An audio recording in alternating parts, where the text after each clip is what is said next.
Truex Jr. Once again, the cream of the crop. We have what it takes to win it. Hello, Homestead. This is Kevin Harvick making a reservation for the championship for Keselowski will be moving on to Homestead, Miami. We feel as though we're right on target to go out there and repeat as champions again. Kyle comes across the line. He wins today, and he's going to Miami.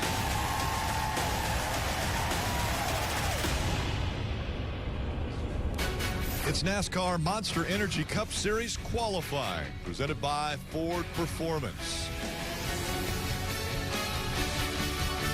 There has already been one contest. It was practice earlier to determine who the best of the championship four would be. This one, a little bigger of a contest. Who will start closer to the front or maybe up front and win the pole of the championship four? Alongside Steve Letarte, Jeff Burton, I'm Rick Allen. So important coming into this weekend. Every single time they go out onto the racetrack, there's a contest. And now it's time for qualifying. So, Jeff, what are we expecting out of these four? Well, this is the first contest that really counts. Right. And the reason it counts is track position. Now, remember, there's no stages for these guys, right? There's cautions and there's stages, but they don't get any points. It's just whoever finishes in front of whomever at the end of the race. So track position is going to matter for the end of the race, and I think that ultimately who we're going to see today with the fastest car, they have an advantage because they have the fastest car and they'll gain some track position. Well, track position and the best pit stall. If they could somehow sit on the pole and get that first pit stall, that would help them throughout the race. That's something they can take every single cycle, every single pit stop, maybe gain a position or two. But I'm really going to be watching Brad Keselowski in this qualifying session. They struggled in practice. They had a brake issue, only made a couple runs, never seemed to really figure it out. So either the other three of the championship four were on top of the speed charts. Brad Keselowski never even used a second set of tires. So it's a little unknown what kind of speed we're going to see out of the two car. It's such a big weekend and such a big night here in qualifying. We're going to bring in our championship three, which is Krista, Kyle, and GJ to chime in on qualifying. Yeah, you're in trouble if you're looking for championship. Now, we do have some thoughts, though, because we're out here in the fan zone, and the fans, as the sun sets, they seem to be getting a little rowdy, a little feisty. They're ready for championship weekend.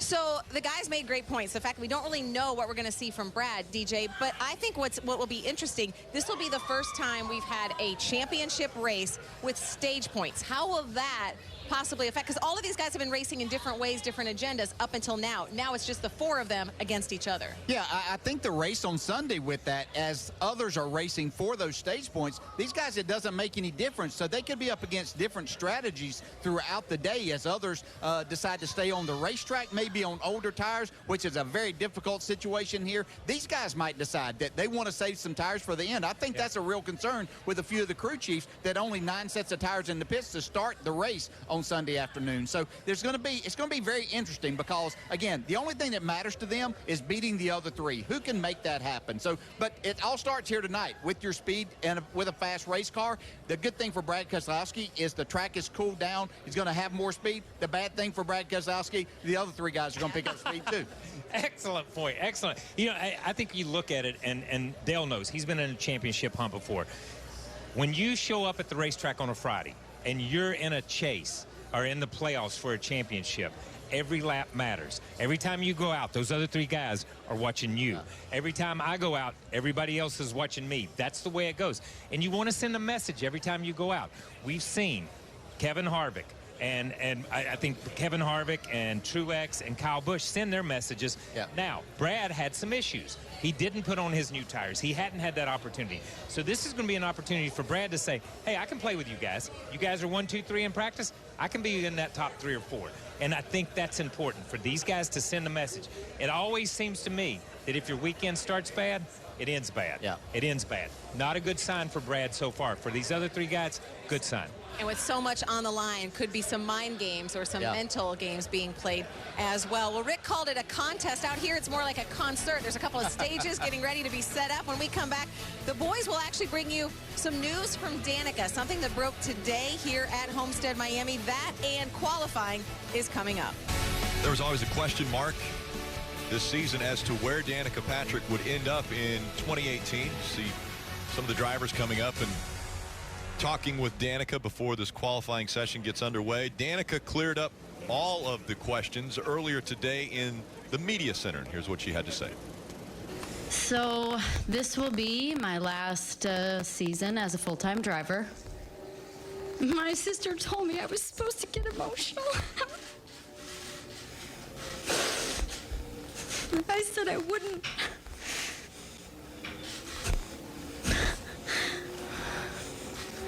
Thank you to Tony and Jean.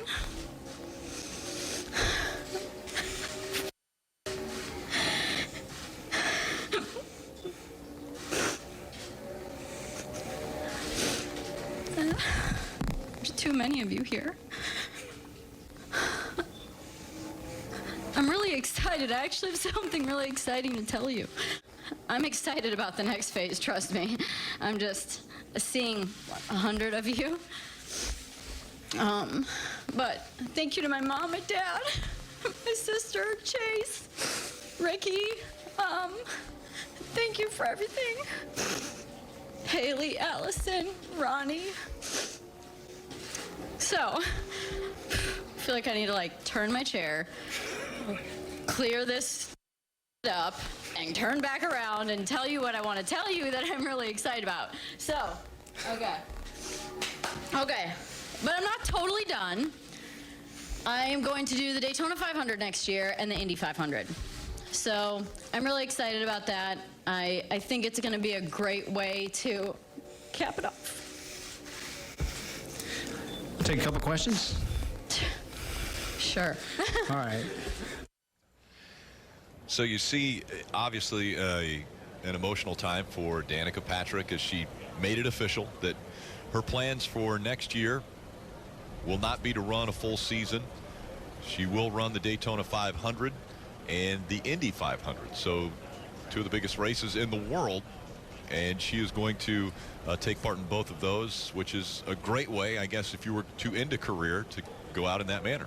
The two biggest races in each form of racing that she's been mostly involved in. So a good opportunity for her to end her driving career. But there's more ahead of Danica Patrick. You're not seeing the last of her. She's going to be very active. I can assure you of that. Yeah, and I think that is the perfect send-off. I think she has made both series her home. She had success in the IndyCar, winning a race there, has been in NASCAR now for multiple years. So to run the Super Bowl of both, the Daytona and the Indy 500, I think it couldn't be a better way to kind of sign off her racing career. And when we come back, it's time to set the field for Sunday's race. Qualifying from Miami is next. Car's about to roll out onto this 1.5 miles. Well, some will sit back and wait because they've got 20 minutes that they will be able to take advantage of for the first round of qualifying. And we've seen before, well, a lot of cars will wait for at least 10 of those minutes sitting on pit road waiting to see what the track is like, what kind of speeds they'll see out of some of the early cars going out there. Well, yeah, I think it's going to be hard to go out and run quicker. You know, we've talked about this racetrack, you know, being abusive on tires, and if you go out and make a run, unless you mess up, it's going to be hard to go out and make a second run and pick up some speed. Yeah, I think that's the real key. Look at this. Kevin Harvick has decided it's time to go out. Well, you got to understand, the goal's top 24. So when you're talking about a guy who was third in practice and had basically 0.7 of a second over the 24th position, I don't think Kevin Harvick is worried about moving out of this first round. I think he just wants to go out, get it behind him. And give his tires a longer opportunity to cool down for the next run. I don't think the track temp's going to go down much from now. It's completely dark. I don't see an advantage in track temp coming down as you wait. So I like this move. Just go ahead and get it done. The only negative of this is you don't know how fast you need to run. But a guy like Kevin Harvick, he's going to drive the car to his limit anyway. So I was interested to see where he was going to run. So here he is right on the bottom of the racetrack in turns 1 and 2. I'm going to bet the middle in 3 and 4. The low middle in 3 and 4 is my guess. I like where you're thinking. Progressive banking 18 degrees to 20 degrees in the corners. Get off that seam. Or he's going to straddle it. That's okay to straddle it, but don't want to keep your right tires on it forever. 31.10 for Kevin Harvick. So there's definitely speed in the track. Yeah, I was going to say, fastest thing we saw today in practice was a 31.10. 32.26 out of Kyle Busch. So that's the fastest lap we've seen today. I'm pretty confident that'll easily move into the top 24. Yeah, 24th was a 32 flat in practice. Now it's Matt Kenseth who's on the clock. And he's about 0.3 of a second off of what Harvick was able to run. How about the throwback paint scheme? Love it. Back to when he started in the Cup Series. Yep. Same way with Dale Earnhardt Jr. Both of them came into the Cup Series the very same year, raced for Rookie of the Year, and it ended up going to Matt Kenseth. The last race with Wood Brothers for Ryan Blaney. He'll be making the move to Penske next year. Would really love to get win number 100 for Wood Brothers. He got win number 99 earlier this year. Before he goes out this season and finishes his career with Wood Brothers, he wants to get that magical 100 win or 100th win. You saw that sparking off the splitter on the straightaways. That's very normal here at a track like this. The left front actually travels more in the straightaway than the corner, because it goes in the corner. It's kind of like on your on-ramp, right? It tips to the right a little bit. So, and this is the opposite. So this is the right side skirt of Ricky Stenhouse Jr. around the tailpipes. It's a metal skirt. You see it sparking, and then the splitter on the straightaway. So he hit the twofer. He's got a good lap going. I was going to say, a great lap going here for Ricky Stenhouse gone Jr. now. Got in the corner way too hard. Got up the racetrack. Not terrible, though. He still got a shot. Really good, actually. Great lap for Ricky Stenhouse Jr. 31.105. He's 2/1000th of a second slower than Kevin Harvick. He started going up the racetrack so quickly, I was afraid he wasn't going to be able to get back under control and lay a good lap time down, but he did. The favorite for the championship, Mark Truex Jr. now on the clock.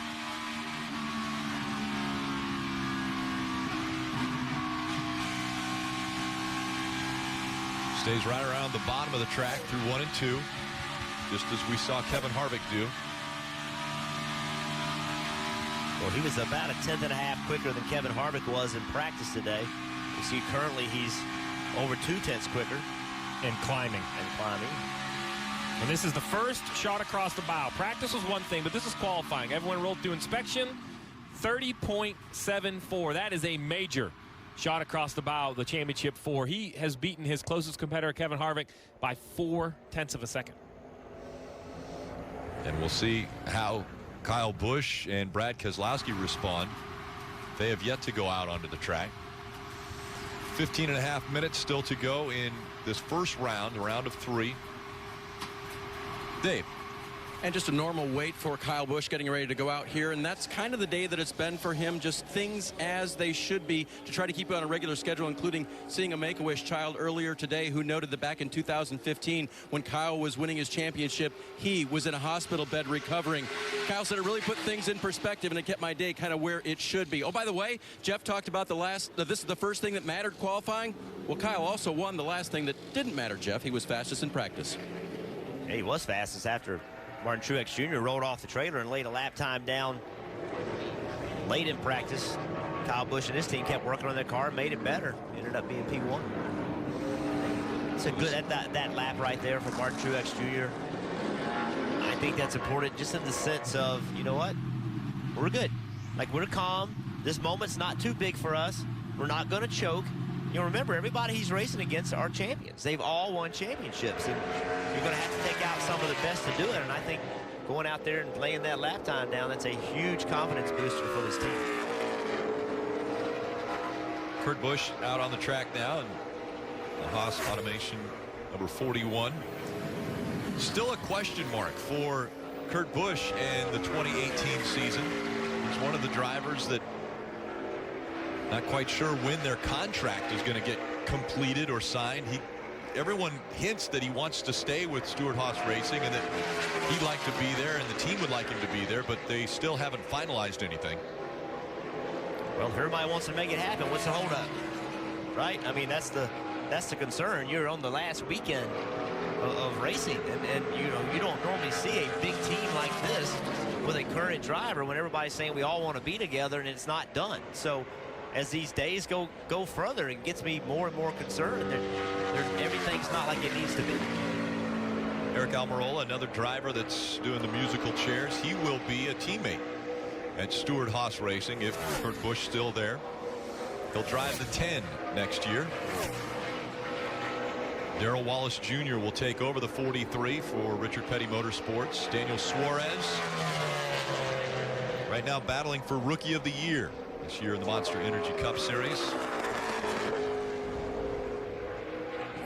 Kelly. Rick, I'm back here in the garage at the inspection area, which has become kind of a recurring theme with a few cars taking multiple efforts to get through and pass inspection. This time, most notably, the 48 of Jimmy Johnson, who, of course, was eliminated from the championship fight last week. I don't know how many times the 48 team has been through, but they've literally been running with the car through the different phases of inspection. I believe this is the last phase. So we should find out momentarily whether or not they pass. You see Jimmy Johnson standing there ready to climb in the 48 if they get the all clear. And we saw crew chief Chad Knaus working with Justin Allgaier in the final practice for the Xfinity Series. Is that something that would surprise you, that maybe his car was struggling over here on the Cup side and maybe not enough attention to this? Or no, not at all. I mean, the line for inspection just takes so long. I'm sure he was in communication. He can come over when it's your turn to go into the room, but sitting and waiting, there's no good just standing next to your car as you wait. So if I know Chad, he had a plan and he wasn't going to miss when it was his opportunity to go in there and be inspected. Chase Elliott so close to making it into the championship 4 from a week ago. He and Denny Hamlin had issues once again. It started back in Martinsville, and then in Phoenix, Chase Elliott, trying to get by the 11, decided to let him know he was faster. Put the bumper to the 11, and then when they came out onto the front stretch, side panel got into the 11 and 11 into the wall. Ultimately, the 11 would cut a tire down and end up going into the wall and ending his day and his chances of making the championship 4. And Chase Elliott then went on and had a great race, but ultimately got passed by Matt Kenseth late in the race, and Chase Elliott finished second. Matt Kenseth won the race, and Chase Elliott not a part of the championship 4. After all those battles, both of those drivers can say they had a real shot to make this race, and neither one did. Neither one came out the winner. Yeah, Kevin Harvick was quick to point that out in the media sessions this week when they talked about past rivalries and things like that. He said, well, you know, those two drivers that had those, neither made it to the championship 4. Almost kind of, I took it as my strategy was not to make any more enemies in the playoffs. I didn't need to. I wasn't put in a position where I was forced to. Now, I'm not sure that would be the same strategy here this weekend. I think he would do whatever it takes.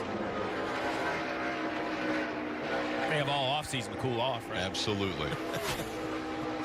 But for some reason, you race car drivers don't forget anything. No. Well, wait. What we proved is you don't forget when you get wrecked, because Martin Truex Jr. pointed that out. Hey, Kevin, you wrecked me, but you forget when you do the wrecking, because Kevin Harvick didn't know what he was talking about. Yeah, I think he was talking about this race a year ago. Selective memory. That's right. 25 cars have been out on the track, so the cut line now coming into play. It's an interesting lap by Dale Earnhardt Jr. They had an engine problem in practice. Really did not get many laps. He told me, I talked to him in practice, and he said, you know, what can you do? I just want to run all the laps, but he was very adamant that he really wants to run all the laps Sunday. He said he wants to finish the race and come down pit road with all of his peers. As we see the 88 on track, it's Ford Championship weekend, and Ford wanted to pay tribute to Dale Earnhardt Jr. So what better way to do that than send a couple drivers out there in Ford Mustangs to do donuts? And look what ended up happening at the end of their fun. The 88. That's on the backstretch.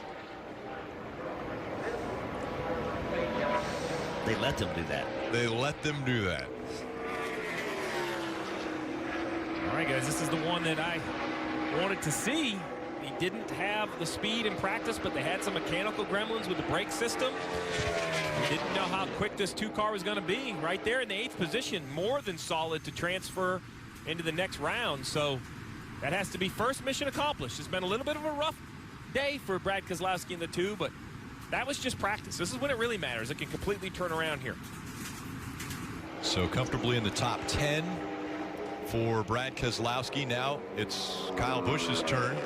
So, Jeff, we keep talking about the battle against one another, but I'm also waiting to see which one makes a mistake.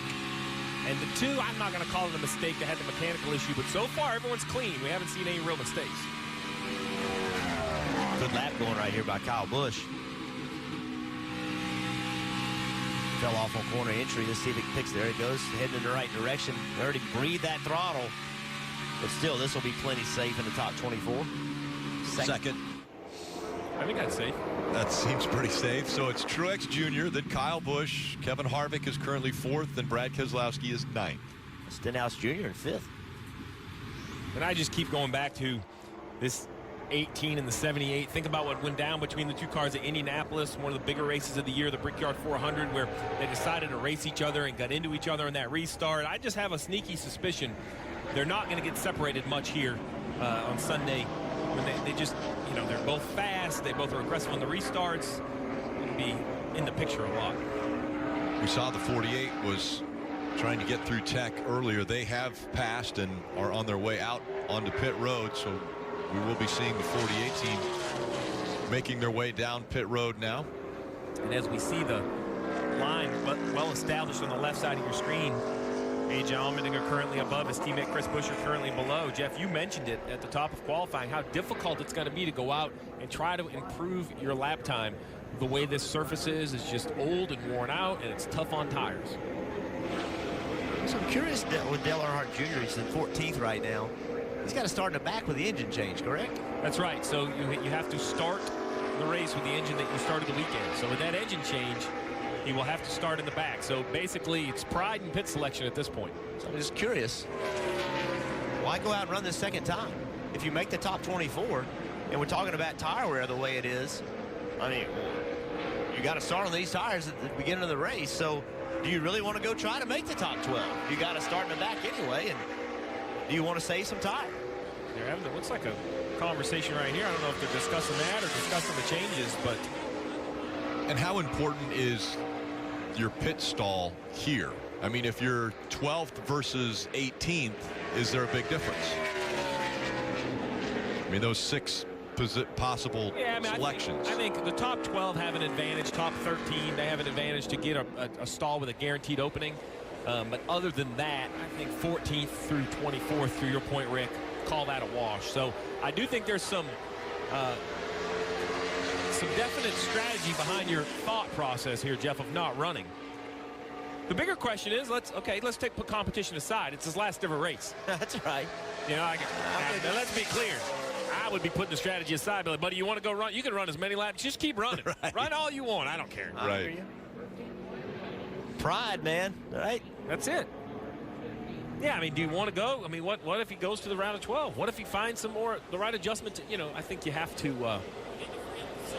You hear they're talking about freeing up the center, That's working right. on the car. So they're in my mind, they're thinking, let's try to make the top 12 in this next session.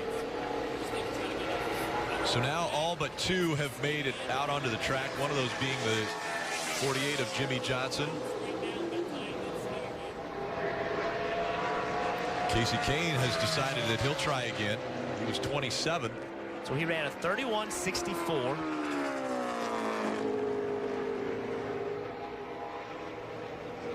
And right now he's in the green, but just barely. But the green at all is an improvement for him. He has to beat a 31.60. Good entry to 3, and Michael McDowell also out on the clock. So you see he lost all that time around the top 3 and 4. He did pick up a little bit of speed. Not enough to get him into the top 24. Let's see if McDowell can hang on. Looks as though he's got a great lap he's put together here. Interesting how we saw the 5 and the 95 out on the track at the same time. That's where Casey Kane will end up. He'll drive the 95 next year. Well, he was 8th. Michael McDowell was 8th fastest in practice, so no real surprise. 11th right now. There are a lot of real good things on the horizon for this 95. Has run well this year, in my mind, from what we'd expect out of that size of a race team. Making the investment, Casey Kane will come on board and drive, as you mentioned. Travis Mack, the car chief for Dale Earnhardt Jr., will come over and be the crew chief. So definitely committing themselves to the 2018 season. Jimmy Johnson very close as far as being inside the top 24. This is a little bit surprising. Now he's got a 10th. And it continues to grow. Coming through 3 and 4. One of the lower lines that we've seen run. Very bottom. And he slides coming out of 4. Way loose. That'll put him 18th with that lap, as there's under 3 minutes to go for those that want to give it another shot. Everyone has gone at least one time, at least one lap. And it's kind of danger time if you're Danica Patrick, AJ Allmendinger, so you're going to go out and try to make a lap, but it's going to be so hard to make it happen. It's easy to overstep your bounds a little bit and get in the wall. Ty Dillon in the 13. He's making his way back out. The 48 coming back to pit road now. Trevor Bayne just above the cut line. He's sitting at the end of pit road, ready to make a run if he needs to. Dave. Well, we'll check in with Junior now, because y'all were so curious about what you were discussing, because you look like you're going into round 2 there. So what was the topic? We just talked about our car, what we need to do to get it better. The car's real tight in the center of the corner, so just trying to help Greg understand, you know, what I think will help me and get that, you know, get his mind going tonight, so he can come up with some great ideas for tomorrow that we can implement in the car. We feel like we got a shorthand dealt to us today because of the engine issues. Didn't get to practice a lot, so anxious to get some time tomorrow with the car so we can really start to work on the balance. So I think we got some things we can make the car that we can do to get the car running a little bit better. Anytime you get a head start on ideas, that's really good, guys. So that's the other thing that comes into play. They had limited track time today. I mean, they were only on the racetrack for a few laps before they had the engine problem. They weren't able to get back out, and now maybe this is valuable track time for them, these few laps that they can get in qualifying. And I asked him how he thought those laps felt in race trim, and you know, he was optimistic at times. He said the car had some things that he was looking for, but there was some general feel that he's kind of had the whole second half of the year. Kind of the right front not working like he wants in the platform, and that sounded like his concern. He said, you know, it kind of has felt like it has felt, and that's not been good enough. So it sounded like they were going to kind of reboot. Yeah, and on this opportunity to run in this second round, you know, I've been pretty critical of teams that didn't run at all. And that's a disservice to the fans, in my opinion. So it's a pretty good crowd here. Here to watch a truck race, here to watch qualifying, and many of them are here to watch Dale Jr. run his last race. So to sit here and not go make a run in round 2, it's kind of cheaping it for the fans as well. So, hey, Jeff, it's a good deal if he will run. Yeah, they're talking about it, though. The team is speculating over the radio. Do you think we'll run? No, I don't think we will. We might. It's a tough decision. It is. And I think as a competitor, you want to run, right? I would make it for him. But as a you know, a strategy for the race, right, you're in conflict. It's the strategy versus the, you know, what you want to do. Sometimes they go in conflict with each other. So if I was Greg Ives, though, I wouldn't let Dale Jr. make the decision. Don't put it on his shoulders. I'm in charge. I'm going to make him go run. I'm going to serve up for the fans, serve up for his career. I know it might not put us in the best position, but we've come this far. You know what? No, we're not even going to talk about it. Go out there and try to run another lap. Well, round 1 is done. That means the top 24 will advance into round 2. 25 through 39 are set. On the other side of the break, Krista, Kyle, and DJ. The rules. Round 1, Monster Energy NASCAR Cup Series qualifying complete. These are the drivers who did not make the cut. Danica Patrick, it includes her. She announced this will be her last full-time season. She has not advanced to round 2. The drivers who did include Dale Earnhardt Jr. You see him here talking to Hall of Famer Ron Hornaday, will be inducted next year. And oh, someone's looking at you, Dale. Someone's going to come over and say hello. Oh yeah, NASCAR's Mike Helen. Yeah, you get up for that handshake, right? Well, you do, and you're glad whenever he comes over with a handshake instead of putting his arm around you. And when you put his arm around you, that's not good. This will be Dale Jr.'s final ride. Now, he did advance, but they will not be running round 2. A little bit of controversy there. We can discuss that. The boys will discuss it. Really, it comes down to saving their tires, right? Because they have to go to the back because of the engine change. Because he had an engine issue in the first practice. They have to start the race with a different engine, so they have to start the back. So there's really no need. And and him going out. Right. No matter where he qualifies, what goes on, he's going to start the back. We know tires are going to be important here. Yeah, nothing to be gained there whatsoever. And I can tell you, there's a lot of them that wish they didn't have to go back out and go make more laps at this place. This is one of the most difficult places to go back. It's kind of like Darlington when you have to go multiple rounds to do it because the tires are just gone. So you're really taking a chance going out there. How much do you really try to push the issue here to get in a good lap and possibly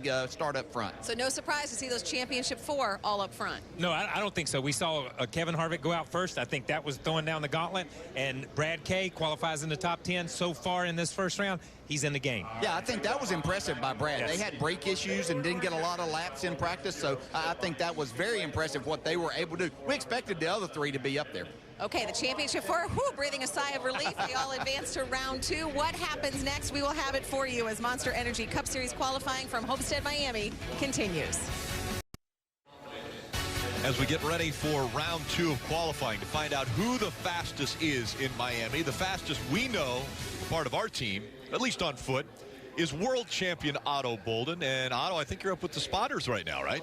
Yep, that's exactly where I am, and this is a significant place for me, not just because this is where I live, but this was the site of my first ever NASCAR race last year. And I remember thinking, why is Jeff so close to the wall? I realize now, having been to a whole 4 races, that the ideal line here is a little high. So I want to know, though, about something that you guys talked about with tires.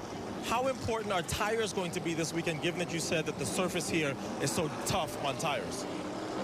Well, it's going to be huge. We've seen excessive tire wear here. When you have racetracks where you have high tire wear, the speed comes out of the tires and caution comes out. You're going to want to come in and put those tires on. Yeah, and all the crew chiefs in the championship 4, when they were asked about Miami, they all said the limited amount of tires for the race will come into play with the stages. If we get a rash of yellows, they feel that we could have more yellow flags than they have tires available. So tire count, tire management, both on the car and in the pits is going to be important. Our conversation with Adam Stevens about that was really interesting. Like the other 3 were, this is bad. Like this is going to be, not enough tires, not enough tires. Adam's like, hey, it's going to be okay. Whoever does the best job with it, they got the best opportunity. It's very interesting, the differences in the look at going into this race. And when you break it down, they'll have in total 10 sets for the race. It's a 267-lap race, so approximately 27 laps per set.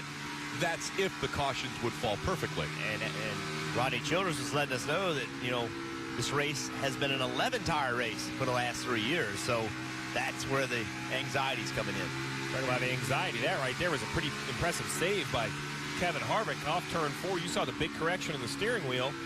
A decent lap, though. Yeah, 30.98 for Kevin Harvick. Which is an improvement by a 1/10 of a second over his round 1 lap time. Denny Hamlin, better yet, a 94. But Harvick and Blaney are closer together than they were in the first round. It leads me to believe Harvick and his team may have made their car a little better. Bain is on the clock. So it goes Hamlin, Harvick, Larson, Blaney, the 4 that have taken time. Ricky Stenhouse Jr. had a great lap in the first round. See if he can back it up here in round 2. Well, we talk so much about the championship 4. You look at someone like Ricky Stenhouse Jr. Won those 2 restrictor plate tracks, made the playoffs, but he was pretty vocal to say, hey, we got to be better at the 1.5 miles if we want to contend. So this race is important to kind of set the course of their offseason.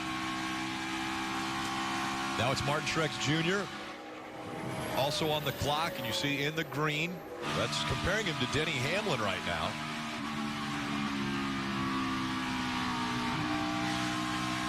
Splits that seam.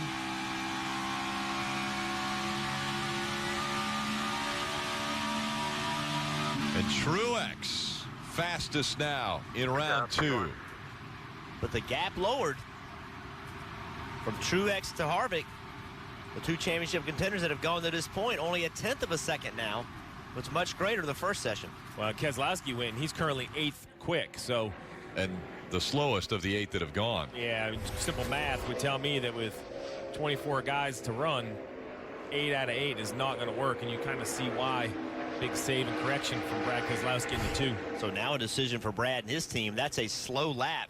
Are they going to try to run again? Are they going to try to get in the top 12? Or are they going to just say, you know what? We're going to try to save some tire. Be an interesting decision.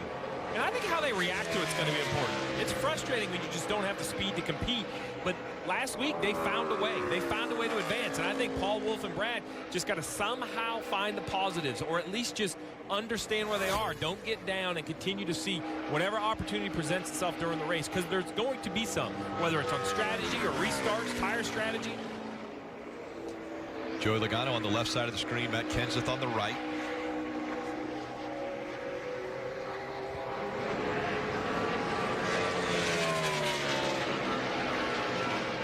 And Logano actually slower than his teammate.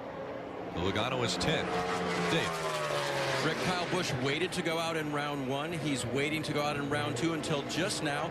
I asked Adam Stevens about it a moment ago. He said, we like to let a few cars run and see what we have to do, because he doesn't have to be fastest. He just has to move on to the next round. I think he likes to give his driver something to shoot for, or the right thing to shoot for. Having that information, now he knows the pace that he needs to run. Because, Jeff, even in qualifying trim, this track seems to be easy to overdrive. The corners just beg you to drive into them. I mean, you look up there, there's all this banking, you think you can carry speed, and then you realize very quickly you have driven in too deep. Up through the gears, Kyle Busch goes as we see Daniel Suarez.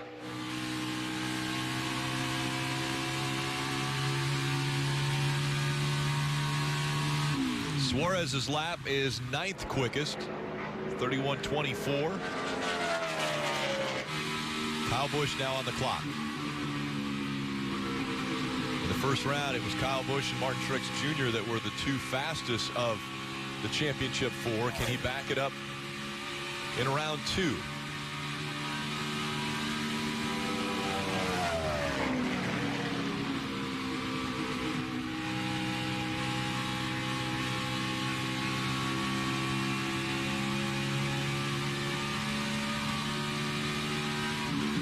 He's going to.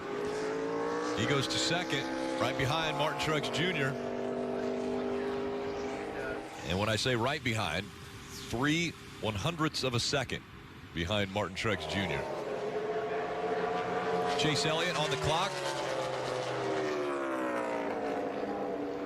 And again, we already know the 88 is not going to go out in this round. They pushed his car already back into the garage. Still 8 cars that have not put a lap time down, including the 88. So 7 left to go, and Keselowski is sitting on the bubble in 12th.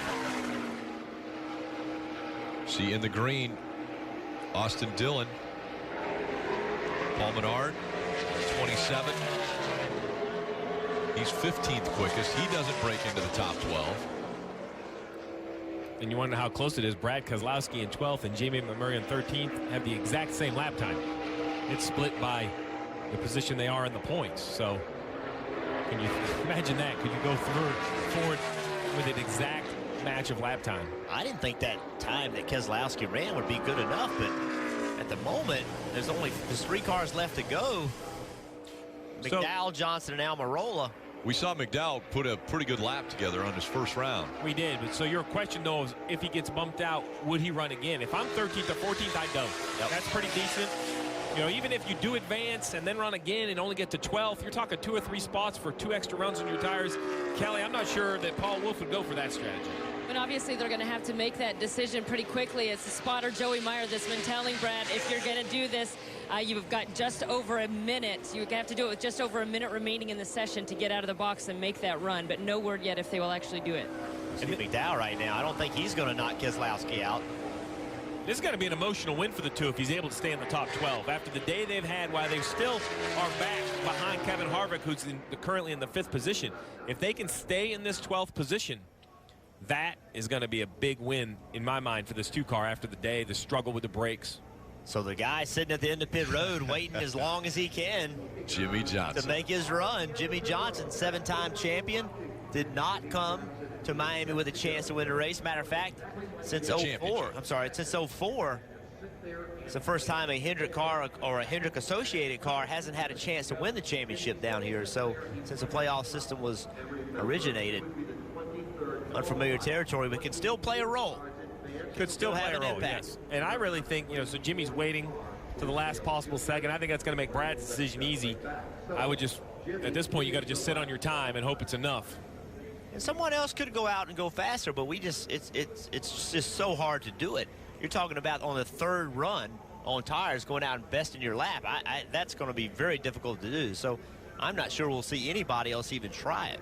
And I assume Jimmy's just waiting. Remember, he had a little bit late through inspection, so his run in the first round was towards the end of that round. So just using all the time allotted to try to get his tires to cool down to give himself the best opportunity to move forward. So you see Jimmy Johnson rolling. Also Eric Jones, he's rolling down pit road now. He's going to try to make his lap time a little better. He's 14th right now. This has got to be a great racetrack for Jimmy Johnson to come to, the site of all seven championships won at this racetrack. I know he doesn't have a chance for 8, but it's got to feel good driving in the tunnel knowing you've had so many great celebrations here. Well, in this racetrack, too, before the format changed to where you had to finish in front of your competitor to win the championship, Jimmy normally came here just knowing that he had to run 10th or 15th or 20th. So he never went out really and looked like he had to win the race. Well, last year, he went out and had the idea, I got to win the race. And he did. And he won the championship. You know, this lap's not going to knock Keselowski out. He got crazy loose getting into turn 1, got up the racetrack, and you see already 2.5 tenths behind in the middle of 3 and 4. So this just isn't going to happen. I think Keselowski's going to be okay. I didn't think he had a chance, but he's going to move on. Eric Jones way off the pace. He's going to shut her down. So now the question is, do Paul Wolfe and Brad Keselowski run again? I think you have to. I think in 12th, I think you have to go and try to find, 4 or 5 spots. That's a lot. And maybe again, it's that competition between these 4, the championship 4. Where will they start? Well, we'll hear from Krista, Kyle, and DJ on the other side of the break. Side racing in years and even more dramatic moments than ever before. Well, tickets for the 2018 season are now on sale. Visit NASCAR.com/tickets to reserve yours today. I want to take a look at 13 through 24. These positions now locked in. Again, we saw Dale Earnhardt Jr. not run, potentially saving those tires so that he can make a run, even though he'll have to start in the back because of an engine change. Let's hear a little bit more about how the qualifying's going. We go to Krista, Kyle, and DJ. Thanks, Rick. All 4 of the championship drivers in this last round. So I guess the big question now, Brad Keselowski kind of just making it in by the skin of his teeth. He's been below the other 3. Can he now pull off, DJ, sort of the ultimate move and advance over those? He hasn't had the speed. Could he do it in this final round? He's been hanging on by the skin of his teeth since last Sunday. My gosh, yeah, it's just moving on and moving on. So I think this is a big win for this organization and this driver and team right now, because they've had a tough day getting here and getting things rolling. We saw the car right there step out from under and still was able to be in the top 12. So he's not going to challenge these guys for the pole. They're going to start in the top 5. The other 3 are. But I do think that it's been a positive for the 2 car. Yeah, I think the way their day started with a brake issue and stuff to be in the final round and qualifying is a huge statement about Brad Keselowski, Paul Wolfe, and the Penske organization. But I'm telling you, Martin Truex and Kyle Busch are going step for step, stride for stride right now. What one does, the other one matches it. It's going to be interesting to see how the rest of the weekend plays out. Okay, so 2 big questions. Where will those championship 4 start? And will one of them earn the pole as they race for the title? Those answers are coming. Energy. Unleash the beast. Let's go to Otto. You know, Rick, I probably spent more time with this number 78 team than any of the other teams of the entire season. I can tell you, the attention down here in pit road seems to be just a little bit more than it's been for the entire year. It seems like for the entire year, it's sort of been his year. Martin Truex Jr., of course, having the best year of his career. And just from talking to people down here, a lot of people rooting actively for Martin Truex Jr. I would say, as far as a fan favorite, I would put that into the column of the 78 team. I think the fans would like to see Martin Truex Jr. win. But there's also a lot of Ford fans that would like to see Kevin Harvick win the championship. Huge names, right? Yes. Kevin Harvick, Kyle Busch, Keselowski. I mean, it's huge names. All champions. And I think that's, this format, the stages, the playoffs. I mean, I think the 4 drivers that are here trying to win a championship prove its success. There's not a fluke driver in this, all very deserving. As Kevin Harvick, it just doesn't, I know it's fast, but man, he's working. Yeah, he ran the high line coming to get the green flag. Be interesting to see on this third run if they're going to stay consistent in where they put the cars if they don't move up the racetrack. Kevin, still on the bottom of the racetrack. Whoa, way loose there. That's not going to be a good lap. Broke free when he was down right along the bottom of the track.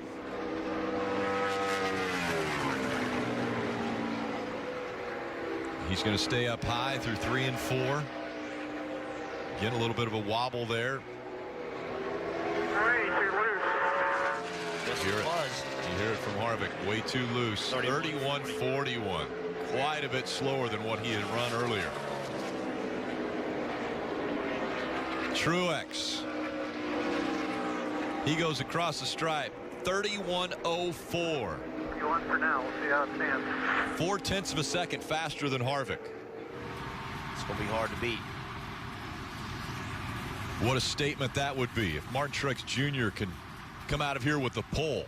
So we talked about Brad Keselowski, who narrowly made it into this round, and we had some discussion. Would he go back out on the racetrack?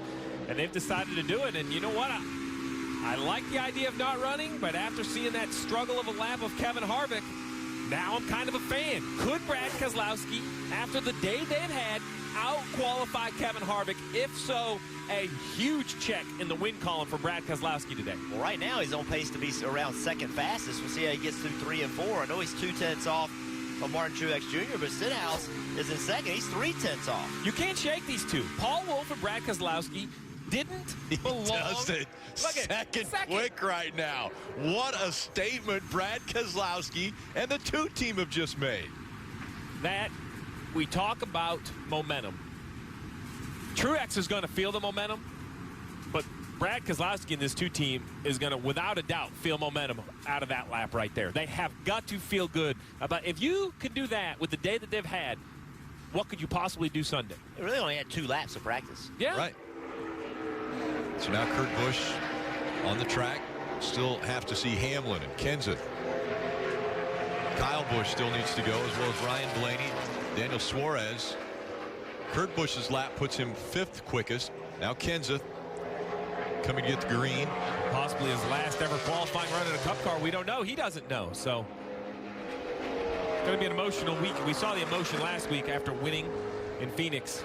And I think that was just a little glimpse into what Matt's been holding back, right? It is the pressure of trying to figure out his 2018. You talk about pressure. Here you go. Kyle Busch, the door's open. Kyle sailed that car down into turn 1. I didn't think it was going to stick. It started up the racetrack, but he made it work. He's in the green. Kenseth completes his lap. He goes 2nd quick. Higher than Kyle's been. Staying in the green. Can he keep it there? 2nd quick for Kyle Busch. By 0.4 of a second.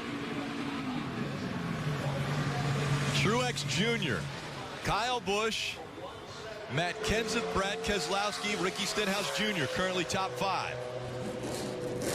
Harvick down there in 8th. Sorry, Rick. Momentum. Pit stall 1. We don't know how this race is going to play out. It might be a green-white checkered. It might come down to a 4-tire pit stop with 2 laps left to go. We could go back to this qualifying lap by Martin Truex Jr. at pit stall 1. We have no idea how this is going to play out, but you have to take advantage of everything. Kelly. And how about this? You see the 4 car of Kevin Harvick trying to get one last try in. They tried to cool down the car as much as they can. I'm not even sure if they sent him out with enough time to get a timed lap, but a valiant effort nonetheless. Well, wow. Go ahead, Jeff. You know what I was thinking. If they don't get a time lap, this is just one more cycle on the tires for the 4 car. He's expired. I mean, the time's expired. About the 11 car. Denny Hamlin, though. Did he get in the way up against the wall? Oh, can he take it away from the championship 4? He does it. Denny Hamlin steals the pole away. How do you help your teammate? You take pit stall 1 from Martin Truex Jr. What a run by Denny Hamlin. And I think more importantly for Denny Hamlin, he has been beaten up since Martinsville, right? He has been beaten up, and you know, he wants to let everybody know, hey, I'm not a bad guy. I was racing hard, and what a way to come out here and make a statement. Look, I'm not distracted. I'm here to win races. Great statement by Denny Hamlin and this team. 26 career poles for Denny Hamlin. The 36-year-old who was eliminated from the playoffs a week ago in Phoenix now has stolen the pole away from Martin Truex Jr. And Kelly's down there with him.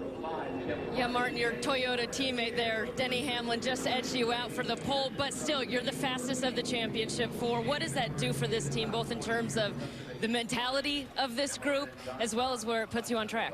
That was a good day overall. That was a bit dramatic, but just we missed it a little bit that last round, lost more grip than I anticipated, and we made some adjustments knowing it was going to go that way, just not far enough. So proud of this group.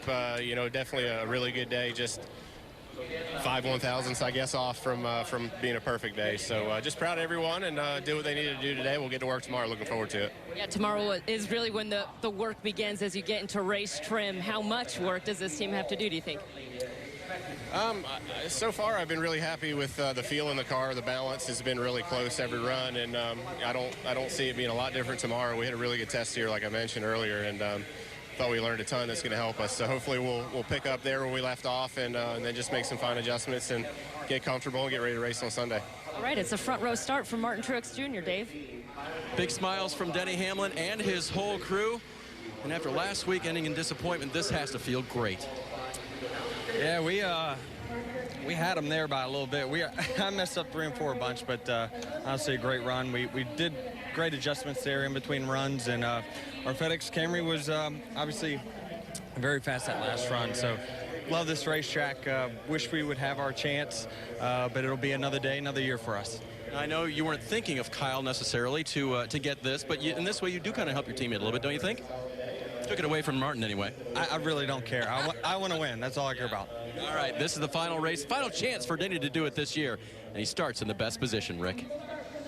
Denny Hamlin wins the pole, but as far as the championship four go, Martin Truex Jr. wins amongst his closest competitors. Martin Truex Jr. coming in with the most wins, the regular season champion, and now he'll start on the front row. NFC East action as the Giants will face the Redskins in prime time on NBC. It's done. The last qualifying session of the year for the Monster Energy Cup Series presented by Ford Performance is now in the books. Denny Hamlin gets the pole. Martin Truex Jr. will start second, and just moments ago Dave Burns caught up with Kyle Busch starting third. So third for Kyle Busch, definitely not bad. Where do you think you might have given up a little bit to the other two? Definitely touched the apron and won. You know, I tried to get in there, get to the bottom quicker so I could get to the gas quicker, and I just touched the apron a little bit, kind of shot me off the bottom some. So gave up some over there and then tried to make it back up in 3 and 4 and kind of overdid 3 and 4. But still not a bad lap. Definitely was pole worthy though. So I hate it that we weren't able to get the #1 pit stall. Felt like that was a great opportunity. I felt like when Truex ran the 043 that there was a shot out there for a 90-something, and you know, that's kind of what I was shooting for, was trying to find that 90 and being able to be #1. Seems like it's been a fairly calm day so far. You won practice, if you want to call it that, and then qualified third here. How do you assess the weekend so far, Kyle? Pretty good. I think we're farther ahead than where we were in 2015 when we won the whole thing. So you know, we weren't as good in practice as we were today in 15, and we qualified third, so we tied that. So we'll race them out and see what happens from here. Last thing, what are you feeling from the track? It ages a little bit every year, seems to be more abrasive. What are you getting out of it? Not much difference from last year, honestly. I feel like it's pretty close. The lack of downforce on these cars makes it seem worse, makes tire fall off going to seem worse because of just not the amount of pressure, not the amount of everything being able to put down the car into the racetrack and get the load that you need and save the tire. You know, we're sliding around more, so that's going to hurt the tire more. So overall, though, feel really good about our M&M's Caramel Camry. Adam and the boys have done a phenomenal job. So just want to thank everybody at Joe Gibbs Racing, Toyota, TRD, M&M's, Interstate Batteries, and we'll go get them. We'll go get them tomorrow in practice and get a good race car going for Sunday. Just real quick on that last point, are you concerned at all that you'll have to conserve tires on Sunday? Yeah, I think so. I mean, there's going to be some different strategies and varying opportunities in that, because I feel like the stages, we know there's going to be caution flags flying in those particular moments, and we don't need stage points, so we can try to see what we need to get with however things fall. Manage it best with a fast race car, and you know where that puts them, guys. Right up front. Let's take a look at where the top 4 drivers will line up for Sunday's race. Keselowski will start in top 5. Kevin Harvick has a top 10 starting position. He starts in the 9th position.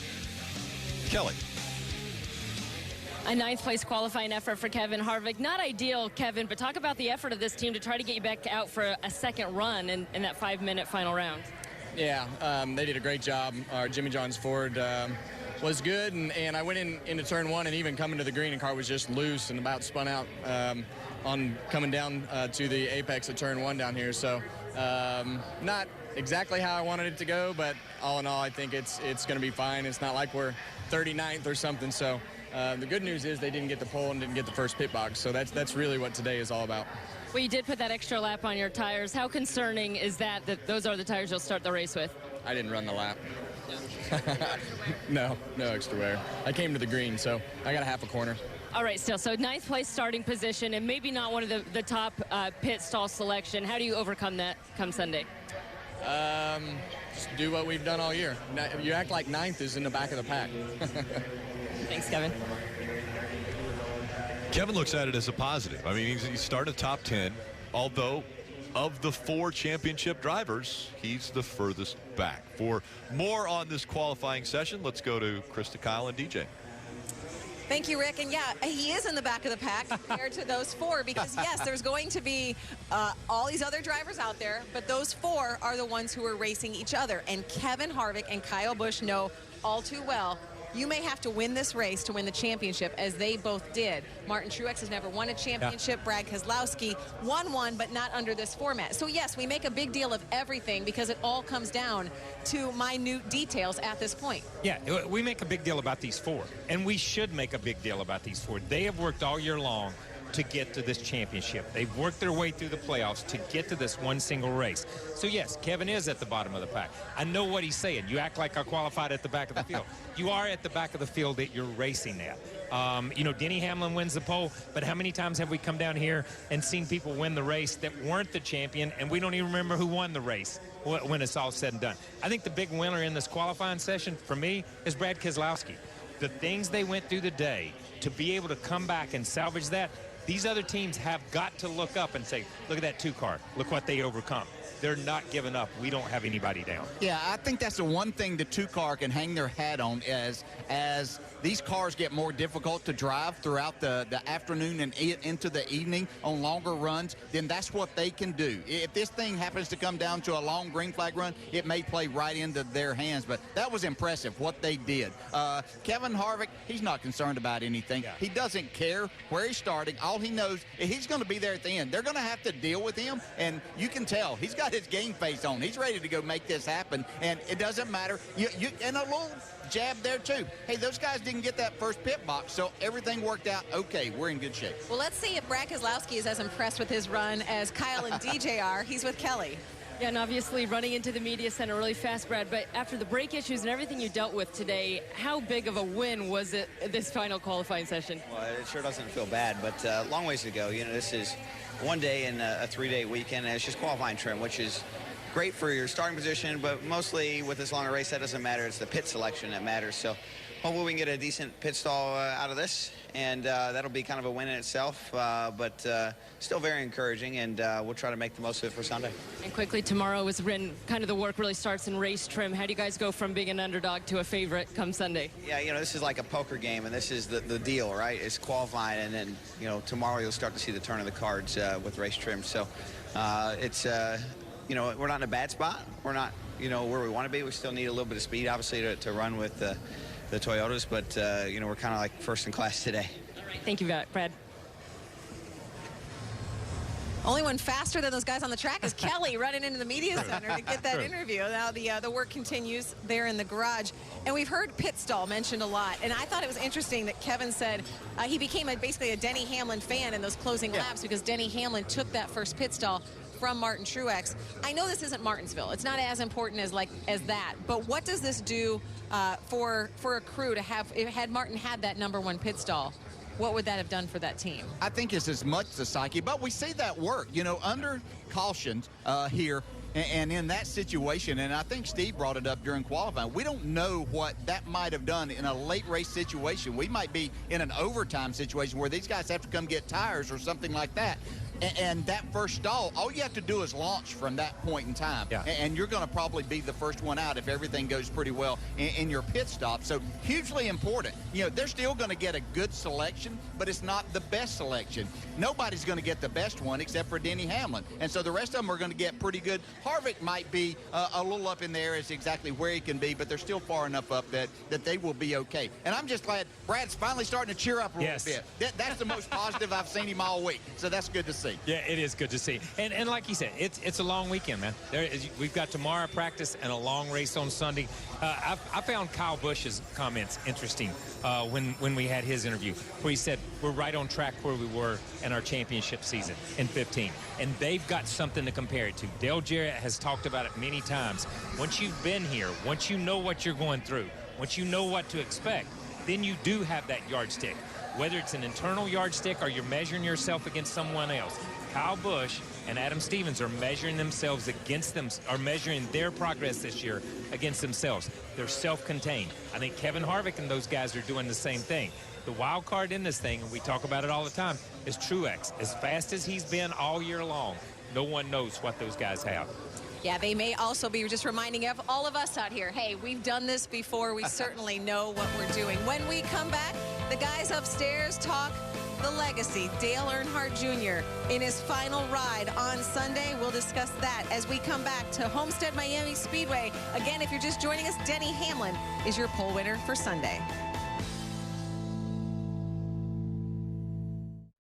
Race coverage on NBCSN tomorrow afternoon. That begins at 3:30 p.m. Eastern. Sunday, the Monster Energy Cup Series will be on NBC. That race coverage starting at 3 p.m. as well. Sunday, as a complement to NBC's primary broadcast of the NASCAR Cup Series Championship race, NBCSN offers Hot Pass, which will telecast simultaneously live coverage dedicated to each of the Championship 4 drivers, as well as Dale Earnhardt Jr. in his final race. Lee Diffie and Hall of Fame driver Dale Jarrett will have the call on NBCSN. And of course, it being the last ride for Dale Earnhardt Jr., we have a feature that will air on Sunday. And for preview of that, we want to show you that. It was Justin Hartley from This Is Us who narrates. Junior Nation is a love affair between Dale Earnhardt Jr. and his legion of loyal fans. I'm one of them. And This Is Us, our appreciation story. Oh, how time flies, passing by like a bird in the night. We didn't come here to run third. We come here to take all the money. Oh, how time flies. Dale Earnhardt Jr. may not have rewritten NASCAR's record books in the same way his dad did, but he certainly framed one of the greatest love stories in the history of the sport. And that legacy will never be forgotten.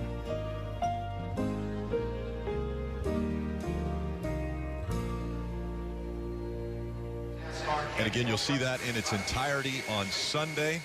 And Jeff, we've lost actually Steve, but the reason we've lost Steve is because he is headed down right now to take a picture with Dale Earnhardt Jr. They're doing a huge picture of everyone who's worked with him throughout the years, and so he's headed down there. But just the impact that he has made on this sport since he first started in the sport.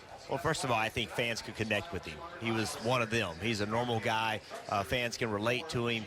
Obviously, his father, had an influence on the fans, liking Dale Jr. But Dale has had good success on the racetrack, but more importantly, the connection he's had with the fans and the passion that the fans have for Dale Jr. is, he's the most popular, period. And it's going to be interesting to see who can grab those fans. You know what I mean? Who are they going to attach to as he moves on to his next part of his career? So Dale Earnhardt Jr. in his final ride obviously will be transitioning into the television booth with us next year, but I'm sure he'll question that decision after. He's going to enjoy it. We know that. But actually, with the Championship 4 going on, is that overshadowing Dale Earnhardt Jr.'s last run? Well, the championship's the main story here. I mean, we have 4 guys going for a championship. I mean, Dale Jr. retired, Danica Patrick, heard news today. Obviously, Matt Kenseth. There's a lot of things going on, but this championship, that's the main story here this weekend. And make sure to tune in. There is a championship that will be decided tonight on FS1 for the Camping World Truck Series. Thanks for joining us. Denny Hamlin has won the pole. Olympic trials curling. That's coming up next here on NBCSN.